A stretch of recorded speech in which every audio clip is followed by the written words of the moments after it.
नमस्कार दोस्तों, मैं सचिन त्यागी और मेरे YouTube चैनल में एक बार फिर आप सब लोगों का बहुत बहुत स्वागत है। और आज हम विटामिन B12 की डेफिशिएंसी और उसकी रिलेटेड होने वाली जो प्रॉब्लम्स है उसके साइन सिम्टम्स से बात करेंगे। लेकिन सबसे पहले मैं आप लोगों से अपील करूंगा, ये एक मेडिकल नॉलेज का चैनल है जिसमें मैं आपको इलेक्ट्रो होम्योपैथी और दूसरे जो मेडिकल प्रॉब्लम्स होती हैं उनके रिलेटेड जानकारी देता हूँ। अगर अभी तक आपने चैनल को सब्सक्राइब नहीं किया है तो प्लीज चैनल को सब्सक्राइब कीजिएगा और इस चैनल को उन लोगों तक जरूर पहुंचाइएगा जो वीडियोस हैं मेरी, जिन लोगों को इसकी रिक्वायरमेंट है, ताकि जो अवेयरनेस है वो लोगों में बढ़े और जो है उनको जो प्रिवेंटिव मेजर्स हैं, जो ट्रीटमेंट है वो टाइमली वो उसको स्टार्ट कर सके। चलिए दोस्तों शुरू करते हैं। फिर मैं उपस्थित हूँ आपके सामने एक नया टॉपिक पे वीडियो लेके and the topic is deficiency of vitamin B12. Actually, vitamin B12 is a very important vitamin, and deficiency of this vitamin is very common in the country like India. क्योंकि हमारे country में maximum जो लोग हैं वो vegetarian हैं और ऐसा माना गया है कि वेजिटेरियन जो लोग होते हैं उनमें विटामिन B12 की जो कमी है वो अक्सर देखी जाती है, लेकिन एक्चुअली ऐसा नहीं है। उसका रीजन ये है कि जिनमें विटामिन B12 है और जो चीजें एक्चुअली हमें खानी चाहिए वो हम नहीं खा रहे हैं। हमारा जो एक तरह की जो डाइटरी हैबिट हो गई है वो वेस्टर्न या फिर कहीं ना कहीं हम चाइनीज और वेस्टर्न कॉन्टिनेंटल ये वाली जो चीजें हैं वो मोस्टली खाने लगे हैं। अदरवाइज हमारी किचन में वो सब कुछ अवेलेबल है जो कंप्लीटली एक न्यूट्रिशन डाइट हमें प्रोवाइड कर सकता है। तो एक्चुअली ये प्रॉब्लम गलत खान पान की वजह से है, मैं तो इसको यही समझता हूँ। लेकिन फिर भी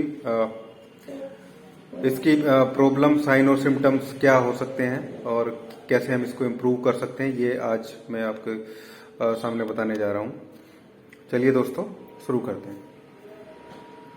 तो कुछ फैक्ट्स की बात करें या कुछ जनरल नॉलेज की बात करें विटामिन B12 के बारे में, तो ये एक वाटर सोल्यूबल विटामिन है, मतलब ये पानी में घुलनशील विटामिन है। और विटामिन B कॉम्प्लेक्स का जो एक हॉल होता है उसकी विटामिन B कॉम्प्लेक्स का जो एक ग्रुप होता है उसकी एक ये विटामिन है, इंपॉर्टेंट विटामिन है बहुत। और तो ये इसका जो साइंटिफिकली जो नेम है या जो मेडिकल नेम है इसका वो है कोबालामिन। और बहुत सारे लोग इसको बहुत सारे सप्लीमेंट में लेते भी हैं डायरेक्टली यूज करने के लिए। अब इसके अगर हम वर्क की बात करें कि एक्चुअली इसका जो काम है वो बहुत क्रिटिकल वर्क है, इसका बहुत इंपॉर्टेंट वर्क है जो हमारे बॉडी में है। और 3 मेन इंपॉर्टेंट काम है विटामिन B12 के या कोबालामिन के। एक है जो हमारी रेड RBC जो होती हैं, लाल रक्त कणिकाएं जो होती हैं हमारे ब्लड में, उनको प्रोड्यूस करने का जो काम है वो ये विटामिन B12 करता है। इसलिए इसकी कमी से जो है वो एनीमिया अक्सर देखा जाता है। दूसरा है DNA जो मैन्युफैक्चरिंग होती है उसमें बहुत इंपॉर्टेंट जो रोल है ये प्ले करता है जो हमारा विटामिन B12 होता है या कोबालामिन होता है।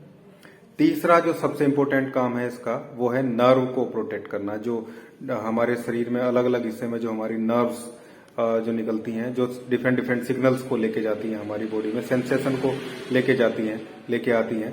जैसे कहीं हमें गर्म ठंडा जो महसूस होना, दर्द महसूस होना, ये सब सिग्नल ही हैं जो हमारे ब्रेन से निकल के हमारी बॉडी में ट्रेवल करते हैं। और जिनके थ्रू ये ट्रेवल करते हैं उनको हम नर्व्स बोलते हैं। तो उन नर्व्स को ये प्रोटेक्ट करती है। कैसे करती है वो मैं अभी आगे बता रहा हूँ। आज जो हम मेन इसमें टॉपिक जो ले रहे हैं, वैसे सभी टॉपिक पे डिस्कस करेंगे, वो है कि भाई ये जो शरीर में जो झंझनाहट वाली सिचुएशन बनती है और सुइयां चुभने जैसा जो सेंसेशन लगता है कई बार पैरों की उंगलियों में, हाथ की उंगलियों में, आगे जो अगला हिस्सा होता है इसमें, तो एक्चुअली ये क्या है, तो सुइयां जो चुभना है ये एक सीरियस कंसर्न है और बहुत जल्दी हमें इस पे टेंशन लेना चाहिए अगर ऐसी जो सिम्टम है वो आपको देखने को मिल रहे हैं। सीरियस नोट पे इस पे हमें इसको ट्रीट करना चाहिए। इसको अनट्रीटेड कभी नहीं छोड़ना चाहिए, क्योंकि विटामिन B12 की कमी में ये होता है। और ओवर द टाइम अगर ये ऐसे बढ़ता रहेगा तो फिर कोई ज्यादा जो डैमेज हो जाएगा नर्व्स में, और फिर बड़ी जो प्रॉब्लम है वो क्रिएट हो सकती है।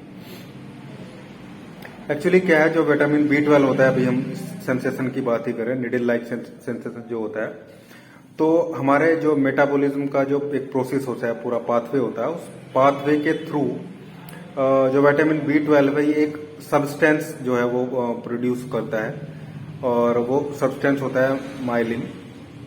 और ये जो माइलिन है, ये हमारी नर्व्स के चारों तरफ इसकी एक सीट बनी होती है, और वो सीट जो है वो हमारी नर्व्स को प्रोटेक्ट करती है, इंसुलेट करती है, जो दूसरे बाहर से जो इंटरडर्स हैं, दूसरे जो इसमें कुछ इसको एक तरीके से सिक्योर करती है। वो इसके जो सिग्नल है उनको सही तरीके से जो है वो फ्लो करने के लिए। तो विटामिन B12 की जब कमी होगी, उसकी डेफिशिएंसी होगी, तो ये जो माइलिन का प्रोडक्शन है वो कम हो जाएगा, और इसका प्रोडक्शन कम होने से जो नर्व्स की जो प्रोटेक्शन है, जो लेयर माइलिन की होती है, उसमें जो है डिक्रीज देखने को मिलेगा, जिससे ये जो सुई चुभने वाले सेंसेशन है, इससे क्या होगा, जो नर्व सिग्नल लेके जा रही हैं वो नर्व प्रॉपर सिग्नल पर्टिकुलर जगह पर नहीं पहुंचेंगे। उसी से हमें ये जो निडल लाइक सेंसेशन है, जो सुई चुभने जैसा लगता है, झंझनाहट जो है वो ये महसूस हमें देने लगती है। तो इसके ये एक लक्षण हो गया। दूसरा ये है कि बहुत सारे जो पेशेंट होते हैं, बहुत सारे जो लोग होते हैं, उनमें इसके साथ साथ जो है वो एनीमिया भी देखा जाता है, क्योंकि आरबीसी का प्रोडक्शन इससे होता है। और जब विटामिन B12 की जो है वो यानी कि कोबालामिन की जब कमी होगी, तो आरबीसी के प्रोडक्शन में कमी आएगी, तो सीधी सी बात है कि भाई हीमोग्लोबिन डाउन जाएगा। लेकिन एक स्टडी में ऐसा देखा गया है, एक साइंटिफिक स्टडी जो हुई थी, कि लगभग 30% लोग ऐसे होते हैं जिनको केवल ये नर्व्स वाले सिम्टम होते हैं, और एनीमिया उनको नहीं होता है।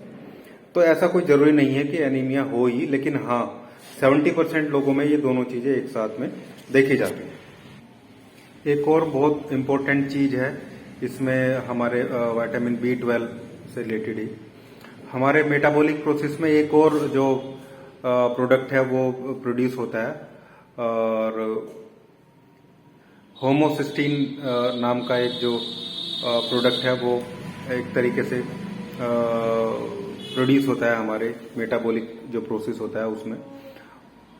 और जो विटामिन B12 होती है, B6 भी होता है, लेकिन B12 और B6 दोनों को आप ले सकते हैं, या B कॉम्प्लेक्स को मान सकते हैं। लेकिन B12 की बात करें तो विटामिन B12 इसको ब्रेक डाउन करके दूसरे सब्सटेंस में क्रिएट करती है, मतलब इसकी जो वैल्यू है उसको बढ़ने नहीं देती। क्योंकि अगर इसकी वैल्यू बढ़ी, होमोसिस्टीन की अगर वैल्यू बढ़ी, तो ये फिर जो हमारी आर्टरीज होती हैं ब्लड की, जो ब्लड सप्लाई करती हैं हार्ट को, और प्योर जो ब्लड है वो लेके जाती हैं, उनकी जो लाइनिंग है उसको डैमेज करने की क्षमता ये रखता है। और उससे आपको पता है फिर जो है कितनी सारी हार्ट की जो प्रॉब्लम है, कोरोनरी हार्ट डिजीज, और भी बहुत सारी जो प्रॉब्लम है वो हो जाएंगी।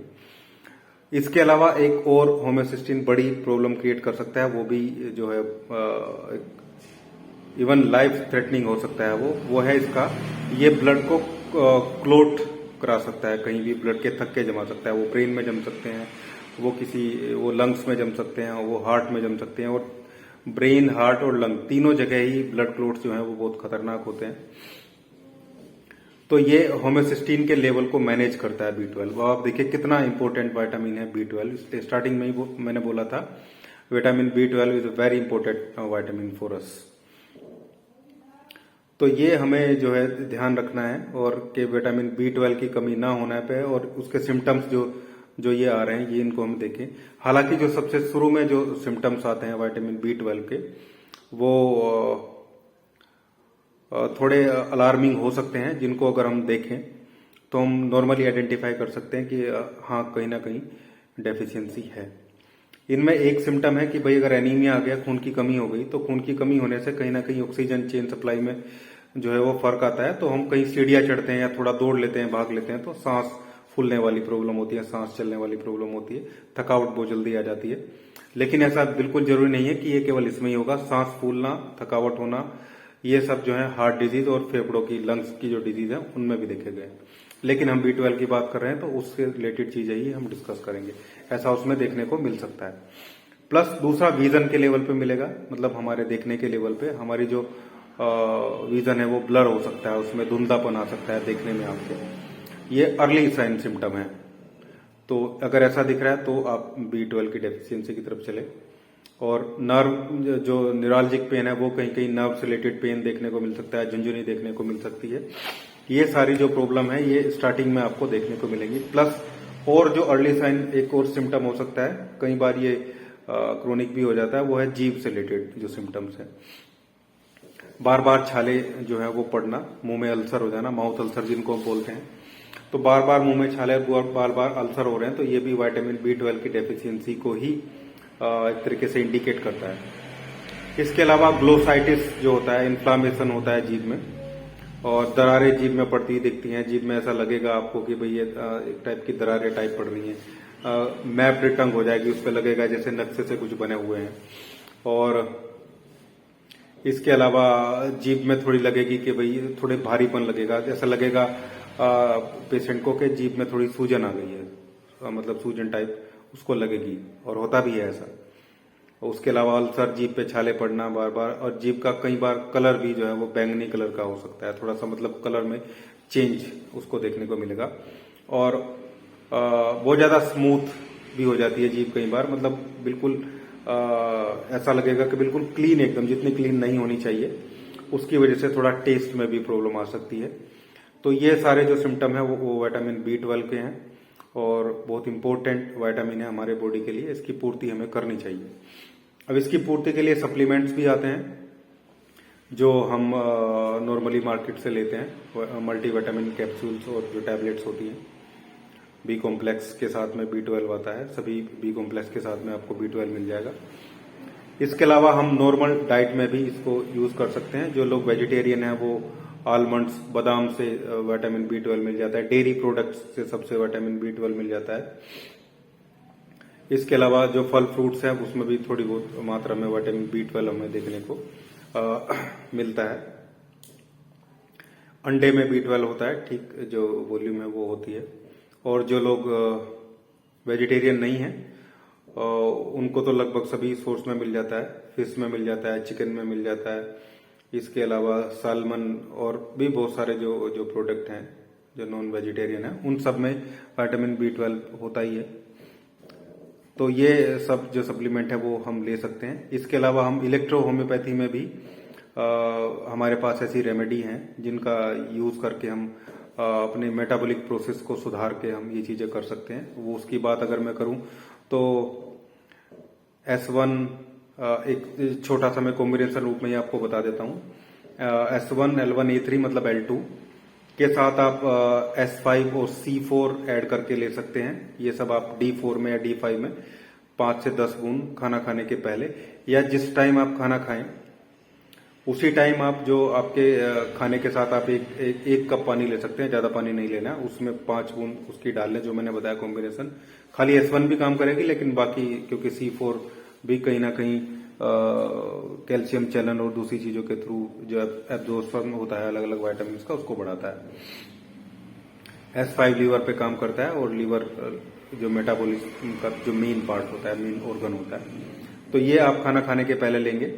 इसके बाद आप S10 और C15 दो रेमेडी को D4 या D5 में कहीं ना कहीं डाइजेशन को भी सही करने के लिए, ये खाना खाने के बाद आधे घंटे बाद लगभग 5 से 10 बूंद आप देंगे किसी मरीज को। और तो आप देखेंगे कि थोड़े दिन में जो है उसकी जो डेफिशिएंसी है वो थोड़ी सी डाइट में भी वो सुधार करेगा, तो जो डेफिशिएंसी है वो सही होनी शुरू हो जाएगी। और जो एनीमिया भी डेवलप हुआ है इसके कारण, उसमें भी इम्प्रूवमेंट हो जाएगा। अगर एनीमिया की कंडीशन थोड़ी और वीक है तो आप जो खाने के पहले वाला कॉम्बिनेशन है उसमें थोड़ी सी RE भी डाल सकते हैं, मतलब RE को भी आप D4 में ले सकते हैं। और इससे आप देखेंगे कि बहुत जल्दी जो विटामिन डेफिशिएंसी है वो कंप्लीट हो जाएगी। तो ये था दोस्तों वीडियो विटामिन B12 उसके सिम्टम्स क्या हैं, उसकी कमी से कितनी गंभीर सिचुएशन पैदा हो सकती है और इलेक्ट्रोहोम्योपैथी में हम उसको कैसे मैनेज कर सकते हैं। उम्मीद करता हूं आपको अच्छा लगा होगा। अच्छा लगा है तो लाइक कीजिए और चैनल को सब्सक्राइब जरूर कीजिएगा। Thank you.